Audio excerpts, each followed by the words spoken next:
It's the Real Estate Pessimist podcast, good, bad, and the truth. They've given me a script. I don't do stuff on the fly. Okay, hold on. Let me try to remember this. I know this. The good, the bad, and the truth. The good, the bad, and the truth. Yeah. The Real Estate Pessimist. The good, the bad, and the truth. The Real Estate Pessimist. The good, the bad, and the truth. There you go. Okay, one more time. I want you to go like off the chart.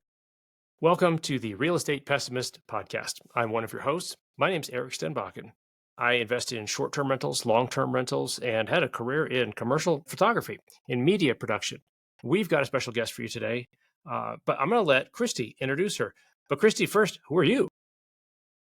I'm a real estate developer, and I teach locals how to become the developer in their own backyard. I also own my own rental portfolio and have several other businesses in the real estate realm. And today I'm excited to introduce our guest, Jamie Hill. She is a very good friend of mine in Southern California. And Jamie, why don't you introduce yourself?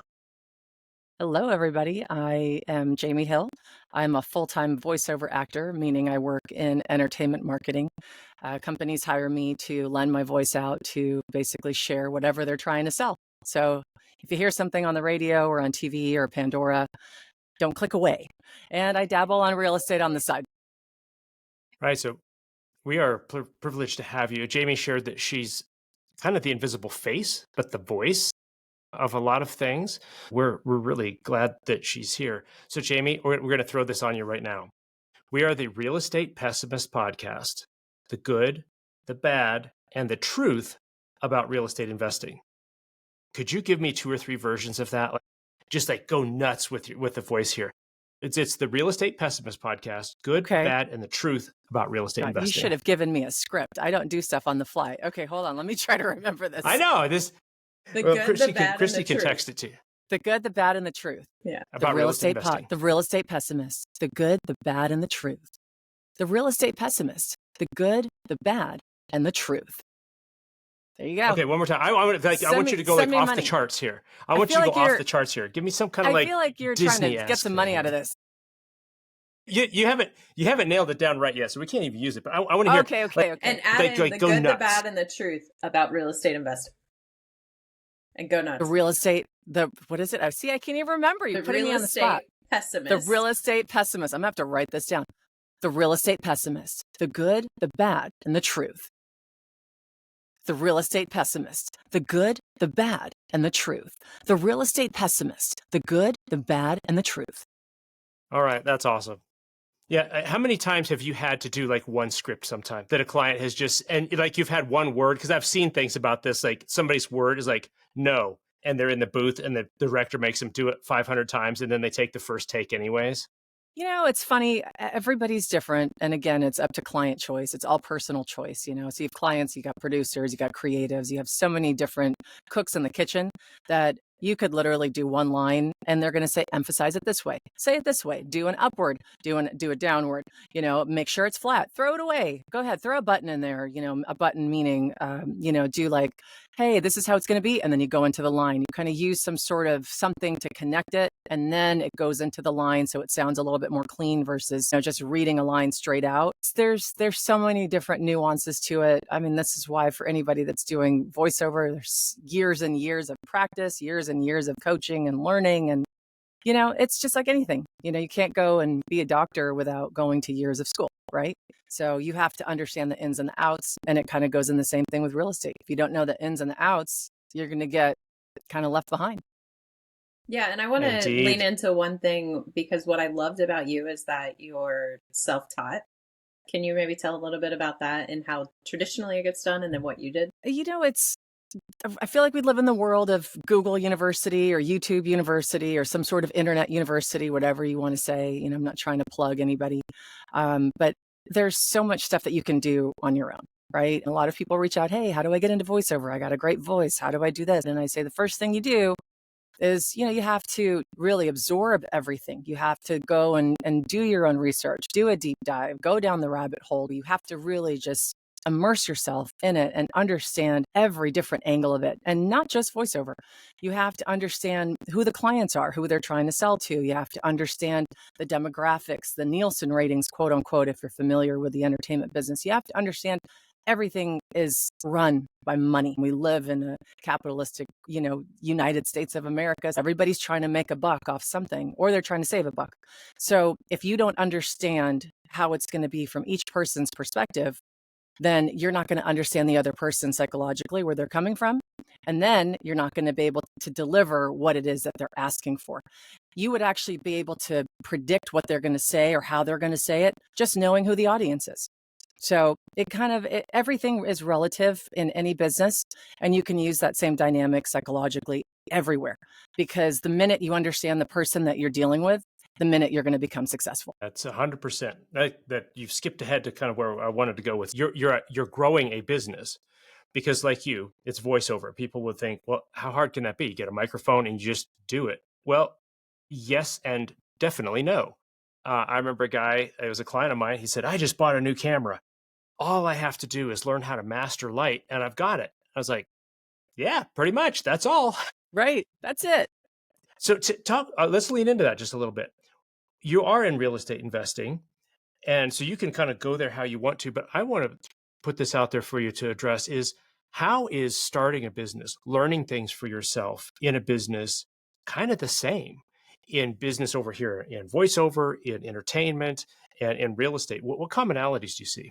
Let's use the concept of actual school. So you starting pre-K, and then you go all the way up to 12th grade until you graduate high school. If you don't know anything about anything, you are in kindergarten. Okay. So you have to understand, learn, do that education behind it. And really, when you're talking about real estate, where is it? What do you do? Where do you start? You find all of these different places online. You can do a lot of stuff yourself. You Google, and it's like, and even if you don't know what to Google, where do I start doing X, Y, and Z? And that's really how it came down to for me with real estate was, okay, I'm scared to do this. Like, why am I even doing this? And then I have friends telling me, hey, you should do this. You're in a place that you should do it because it's a good investment. Then it started with, why am I having anxiety about wanting to have my own place? Why am I scared of doing this? What is the first thing I need to do? How do I do it? Then you have a real estate agent or a broker, whoever it is. And, you need somebody that is educated enough that can guide you. So again, go into school, you have the teachers that are now teaching you all those different pieces of the foundation that you need in order to become successful, whatever it is that you're doing. So same thing, it's all relative. So how did that play out in your journey as you got started? You said you were at a point in your life where you felt like maybe you should or shouldn't, and other people were telling you you should. What did that first, I don't know if it was a slow dip into the pool, or if you just like dove in. What was that like? I guess fast and slow. I was in a place where I like to stay. I mean, I'm a Taurus. I'm stubborn and I don't like change. I could eat the same food every single day, and I really was not in a place where I wanted to move. I liked my place. It was central, it was local. I knew if I was going to be buying a place, I wouldn't be able to be buying in a place where I lived, because where I lived was much more expensive. I knew it wasn't going to be something I was used to. And again, it goes against the grain of who I am. The way I jumped into it was by having people that would say, hey, it's going to be okay. I think we all need somebody like that, whether it's a mentor, a friend, a parent. If you don't have those people, then having some sort of community where you have the support that it's going to be okay. You're not going to have a problem. My biggest thing was my rent. Again, rent control as a tenant was fantastic. I'm sure for the landlord, it wasn't great. Now I know the other side of it. You don't want rent control. However, as a tenant, I was very happy, very content with my much less expensive rental payment. But when we did some preliminary numbers of what my mortgage was going to be, including an HOA, because I was looking at a townhouse, I was like, oh my gosh, it's double the rent. Like, it's double the numbers. I'm like, but the thing is, you make adjustments. You don't do the things. I would have extra cash, but maybe I was blowing it on something I didn't need to, or maybe I wanted a new pair of sneakers or a new pair of the really cool sweatbands that just came out. But you don't need all of those things. Everything is just a want. I work in marketing. I work in advertising. We're always selling you something. We're always selling you the bigger, better thing, the much newer thing, the updated thing. Here's the new phone version X, Y, and Z. There's always an update. Well, if you don't unsubscribe to the emails from these big box places or these department stores, you're just going to get reminded. And when things are out of sight, out of mind, you don't buy. You don't do. It's like, if you really love cookies and sweets, don't keep them in your house. If you're just going to eat the whole box, it's kind of out of sight, out of mind. So I'm a very big proponent of, if I can't control myself over something, I just remove it, because I'll forget about it. and then I'll move on to the next thing. This sounds so familiar with what we were just talking about, where sometimes you make a sacrifice to not have something that you might want right now because you know the longer term win is going to be worth it tenfold. Yeah, Jamie, I feel you. I've actually Googled a kitchen safe, like, because, yeah, my wife can have cookies and stuff like this around the place, and she has great self control. Not me. I go up to the kitchen. If it's there, I'm going to eat it. So I'm like, wow, how do I get this like away from my hands? Yeah. But that goes to your point about you kind of go into what you're surrounded by. Who was your community that helped you get into the real estate? First, you bought, your own primary property, and then it's my understanding you bought some other things. Correct. Who was your community that went with you, and how did that work?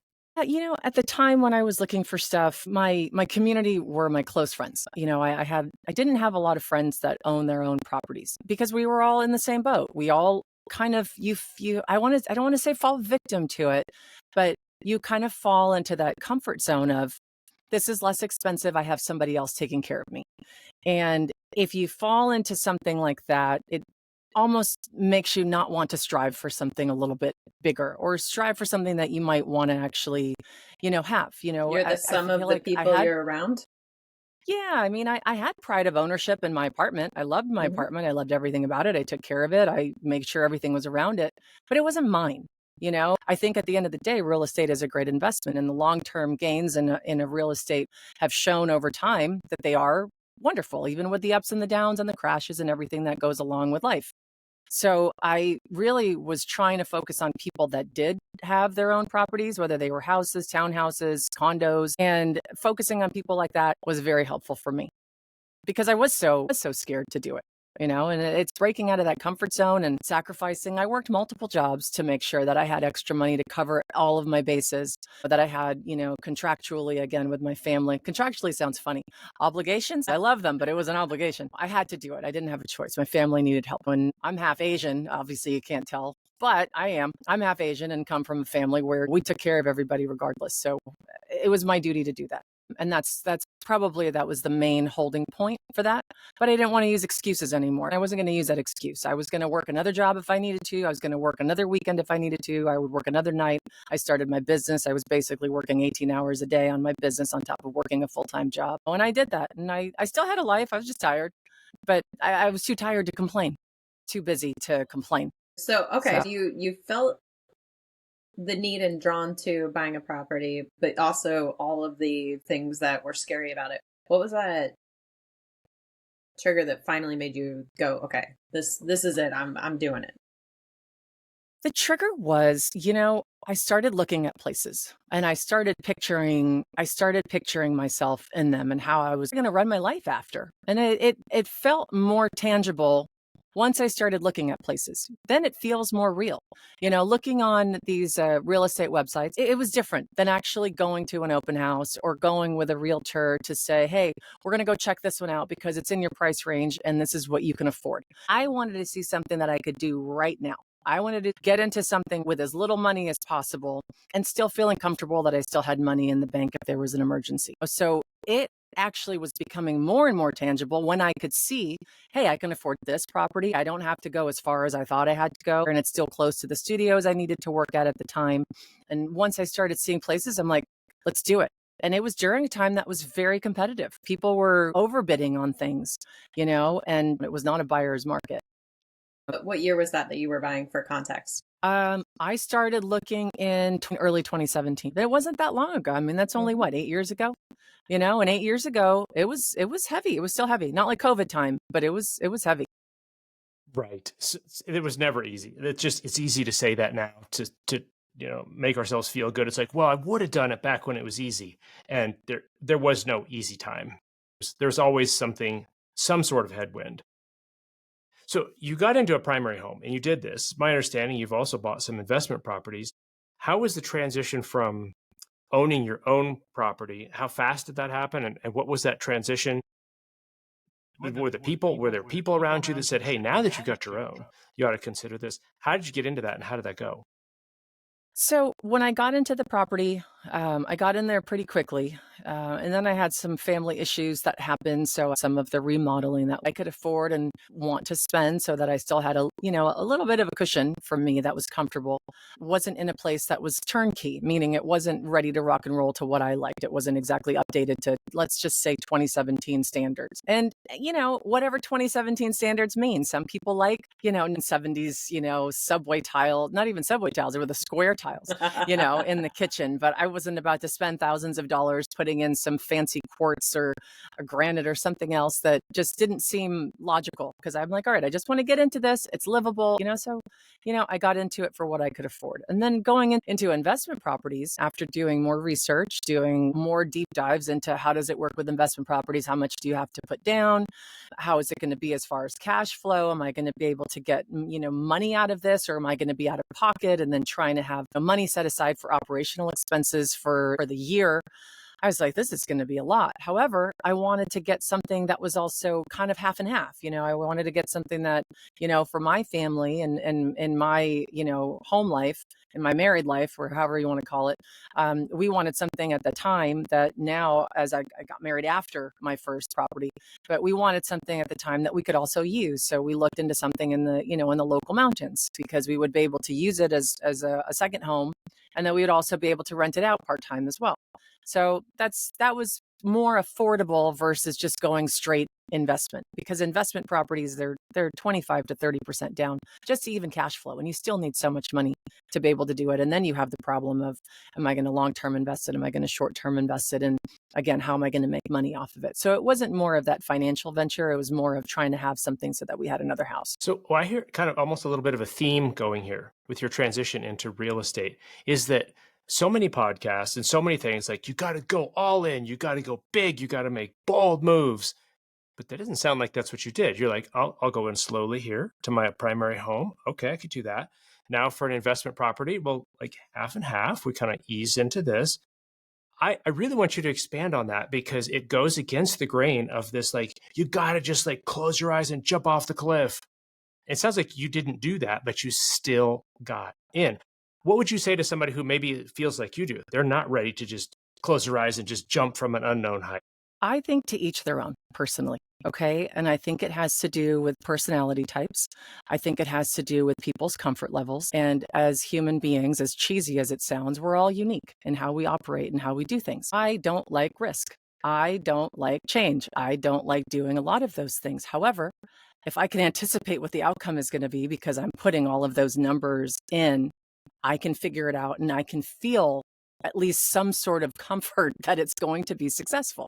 We live in California. You have to have, an emergency bag and an emergency bucket in your car of everything that you need, because there could be an earthquake anytime, right? So I kind of take a lot of these concepts of kind of having like a parachute for yourself. Do I want to jump off something in an unknown territory? No, but if I do, I'm going to have a parachute. Okay. So, but that's my personality. Not everybody's like that. That's the way I feel safe. I don't like to fail in something without knowing. I have absolutely nothing wrong with failure. If you have everything and all your ducks are in a row and you fail, great, go back, figure it out, do it again.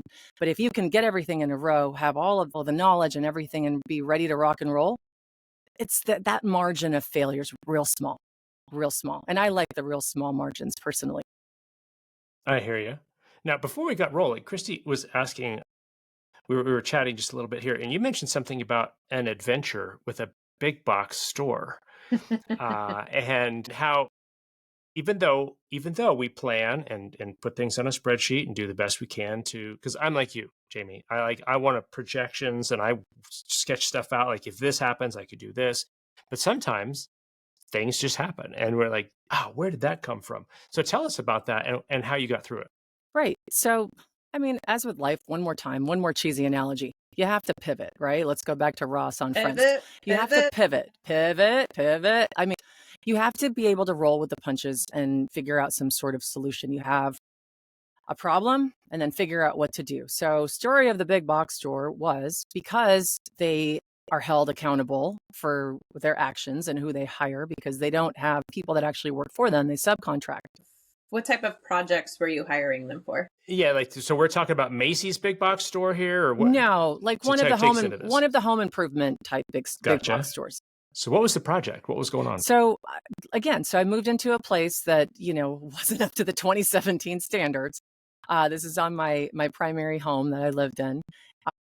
I didn't like these really large, I think they must have been these 18-inch ceramic tiles that were probably 30 years old. I wanted to change the flooring, and the stairs were bad and they were really steep to begin with. And I'm very tall. I played volleyball. I'm 6'3". So, and with a bad knee, I just had like knee surgery, I think a year, 6 months before that. So the stairs were kind of freaking me out a little bit. The floors were just awful. So I was like, I'm going to do the floors and paint, and that's it. That's pretty much all I could afford as far as the remodel was concerned. And it would have just livened the place up and updated it.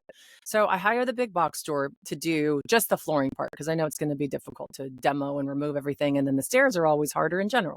So they hire somebody out, again, subcontract, because they don't work with direct people for this particular thing. So they subcontract somebody out, send them out. They do it, screw up the floors. You have all these different pieces, which again, I was learning about. There's like these bull noses and these floor pieces. They have vertical pieces. I mean, stairs are not easy to do in general, but they were screwed up. So then I call the contractor and I'm like, hey, this isn't correct. Then they come back out. They're like, oh no, we have to call, with the office at the big box store, and we got to go back. It's just back and forth, back and forth. I think at the end of the day, they screwed it up like 3 times. Okay, so this project, which should have been super easy to do, as far as for what they're concerned, because they do this day in, day out, they're experts, right? And it turned into a couple month process, So I had to go back and try to be like, I need some reimbursement for this because this wasn't right on your part. You take accountability for it. I shouldn't have to be having this person come back and do and redo and do and redo. Like it's not, and if you're hiring somebody out on a personal basis, you might have a little bit more of a pushback because now it's just you and them and it's different. But when these people are getting contracted out by these large companies, they have to go. They're on a time frame. They're like, boom, boom, boom. I'm on this job for 2 days and I'm off to the next one. So if they're screwing it up and coming back, it's getting screwed up down the line. And it's getting screwed up for me too. And I was going through, again, family issues. I was dealing with an injury in the family that I wasn't even there for. So I'm dealing with people, on FaceTime at home saying, hey, look at your stairs.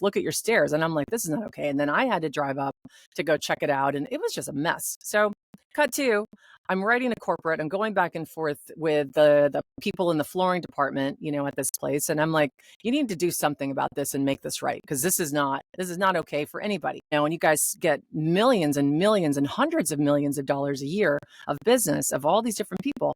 And this isn't right. So at the end of the day, I was able to get some compensation for it, but I had to fight for it. But I also came from running a business. So I knew exactly what I needed to do. So, but if I didn't, I still would have Googled it and figured it out because it's not right. And to me, if you don't do something right, then don't do it at all.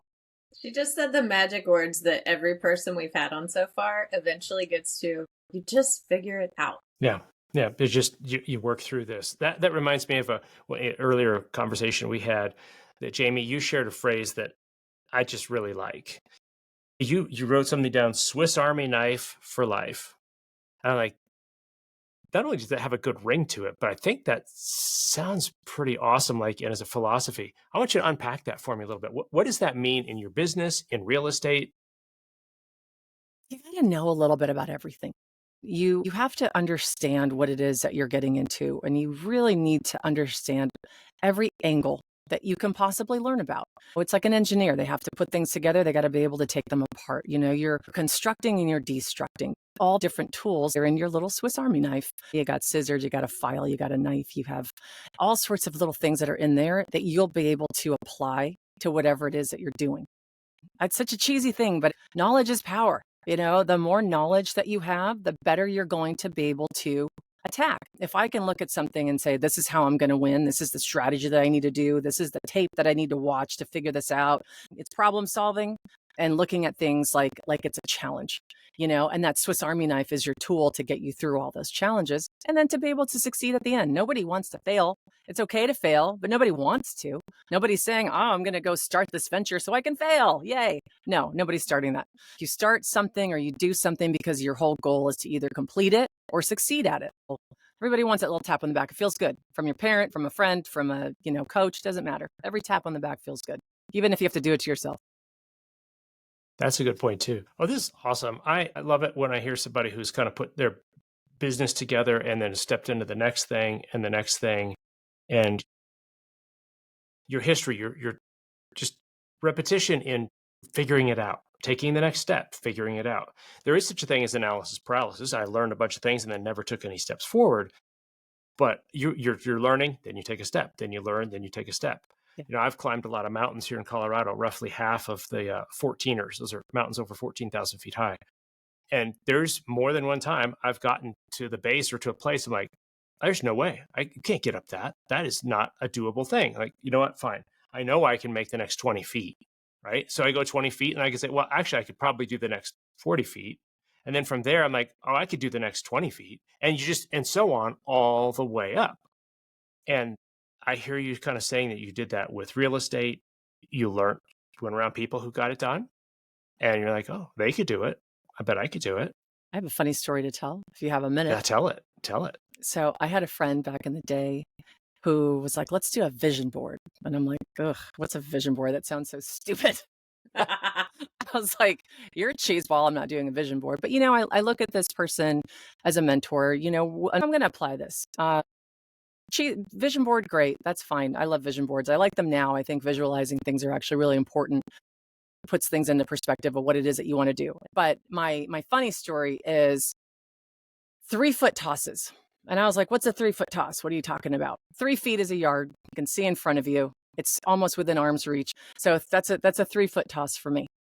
It's something that's attainable. You can reach that goal. It's like you're talking about your mountains in Colorado. It's the same analogy, right? If you can only just take one more step, you can't look a mile down the road. You need to look 10 feet in front of you.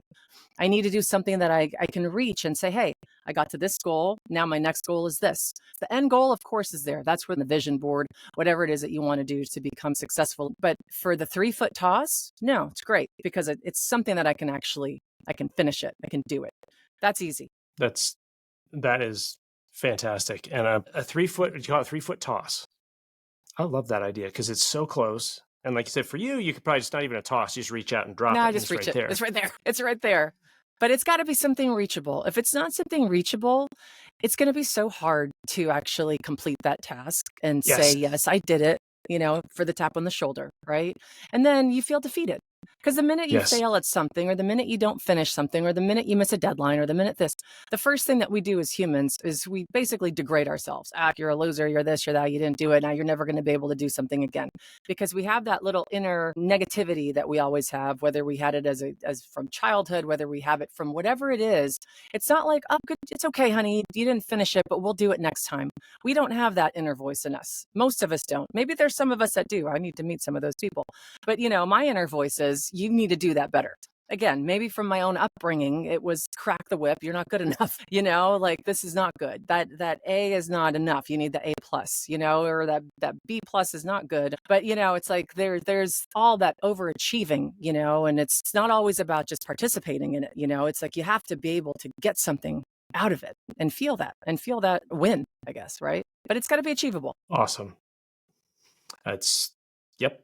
100%. Kristi, anything you want to add? I would just say it's been really fun going through my real estate journey and business journey and having someone like Jamie to bounce it off of, because so many times you get in the trenches, whether it's running your own company or managing your own properties, and knowing that you have people who are on your same path. And it was a little bit funny how our first several properties and businesses all mimicked each other so closely. So we did. Yeah. Like even down to the price, my first townhome and her first property, fighting with the big boxes on contractors and differences.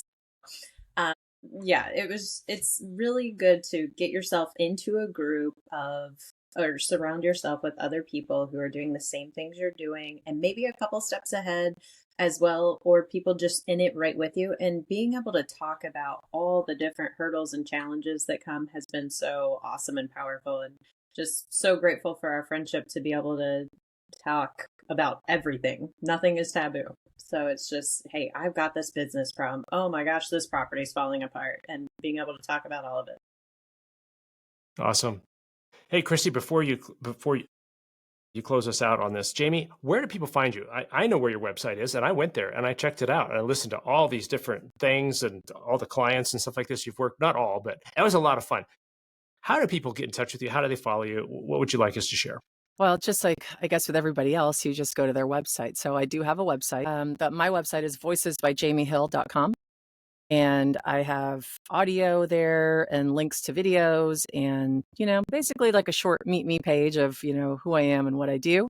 And then I think from there you can link over to, to LinkedIn and to my YouTube page, which also has more videos. So there's always that, or, you'll see me on TV on some other company that's shilling something else that they got to sell. Every I do single everything. person that everything. meets Jamie, all of a sudden I get a text message. Was that Jamie's voice? Well, occasionally I'll hear something like, why are you stalking me? I just heard you on TV. I just heard you on Pandora. I just heard you. Like, you're everywhere. I kind of want to say that I'm that little voice, in everybody's head, Oh, that's awesome. Well, Jamie, thank you so much for joining us today. It's the Real Estate Pessimist podcast, where we talk about the good, the bad, and the truth about real estate investing. If this gave you any value, go ahead and like us, subscribe, share it with a friend, and we'll see you next time.